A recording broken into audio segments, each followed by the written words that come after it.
Good morning, it's Leah Bosby at Blackfish Finance and Travis Denham from Again Real Estate. Hi, Leah. Hello, how are you? I'm really well, thanks. That's good. And today we're going to talk to you about the importance of doing your paperwork 100% correctly and legally when buying and selling property. So we both have probably different things that our clients are signing all the time, and accuracy of data is super important. So from our end, it's all about loan contract paperwork, applying for the information and what you give to us.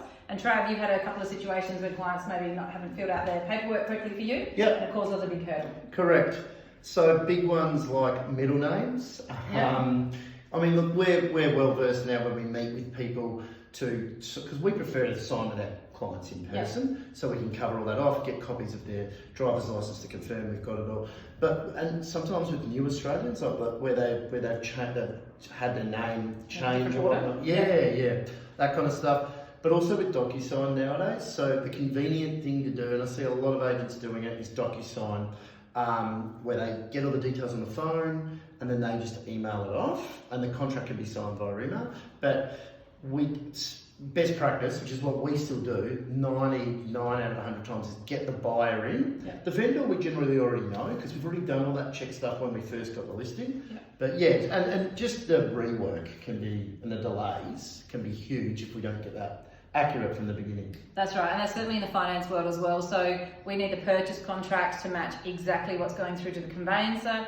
All the legal names need to be in order, and certainly the order is important. Like some clients do note their names in different orders for different reasons. It needs to match your ID. So goes to the agent, goes through the conveyancer, hits us. If it doesn't completely match the ID, we've got an issue, which is a problem in itself. And then the big thing about the paperwork in the finance world is declaring your debts, declaring your income and your living expenses. So we've had a few hurdles lately when a client has had a credit card they forgot was still open. You know, like Trav, we're versed at asking a lot of questions about debt. So you have to fill in a fact find when you meet with a finance broker. You have to declare your debt. You have to tell us all of your open debts. So credit cards, HEX, interest-free, zip pay, all of that sort of stuff. If a bank does find that you've got anything that hasn't been disclosed or anything that doesn't match in the paperwork, it will cause a delay, undoubtedly. If you're lucky, it'll just cause a delay. In a lot of cases, it will cause a decline, which causes an issue for the people selling the house, the people buying the house and everything. So today it's all about accuracy of paperwork. If you're not sure, ask your expert, what should I put here? How should I do that? Make sure your signatures are all matching. If you've got any questions, certainly reach out to us. And if this sparks any memories of anything undisclosed, or you've got an unusual middle name, or you've got two and you only put one in your contract, do be mindful of it. And certainly when you're completing your paperwork for your home loan application, everything needs to be in there. The bank will see it in the comprehensive credit reporting. They'll see if you've got a credit card open, even if you haven't used it for 5 years. It can cause a loan decline, which causes all of us a heart attack and stress for our clients. So today, paperwork. One thing I was just going to add, and you made me think.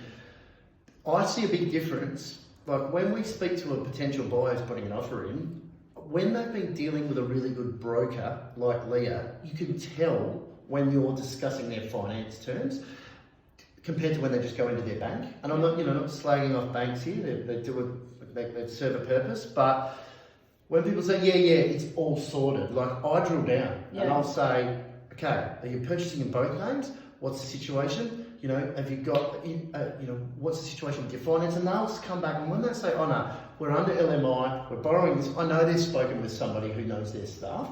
So that just reinforces yet again why it's important to deal with the top performers in their field. So whether it's me with selling a house or Leah with arranging finance of any kind, it can be the difference between getting an offer accepted, because sometimes we have 6 offers on one house and they might be the same amounts, but if I've got a better feel for their lender or for they're organised, I'll steer my vendors, we should take this 650 offer over that 650 offer. So that's a really good point. And we've actually had 4 clients this month in February that the agent fed back to them that they did have, they were comparing apples with apples with the offers, and they did win it because they knew that they were dealing with us. So it certainly reassures them, because we are very thorough with our paperwork, which is a good thing. So have a good day. Any questions about paperwork, don't hesitate to ask.